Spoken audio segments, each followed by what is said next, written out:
بس تفتكري الناس يعني الحالة لما تبقى عارفة الحاجات الديب دي، انه يعني ايه سيروتونين ويعني ايه دوبامين، يعني هل هم انت بيبقى عندك الاهتمام ان انت تفهميها يعني ايه هرمونز وده بيعمل ايه وده بيعمل جدا ايه؟ جدا، انا بحب افهمهم جدا جدا جدا، لانه انا عندي الستوري بتاعتي، انا عندي القصه بتاعتي، ان انا يعني زمان كنت تخينه جدا، كنت اتخن من كده بكتير.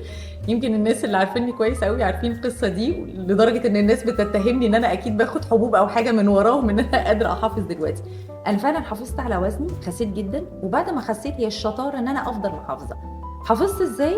هي فعلا لايف ستايل موديفيكيشن. طب ايه اللي ساعدني على اللايف ستايل موديفيكيشن؟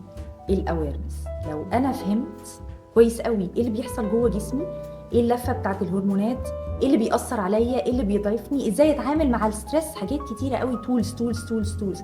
لو كلها بقيت اوير بيها، هبقى انا اللي بتحكم فيها، مش هي اللي بتتحكم فيا. مش شهوتي اللي بتتحكم فيا، ولا رغبتي في الاكل اللي بتتحكم فيا، ولا رغبتي الشوجر كريفنج هو اللي بتتحكم فيا، انا اللي بتحكم فيا.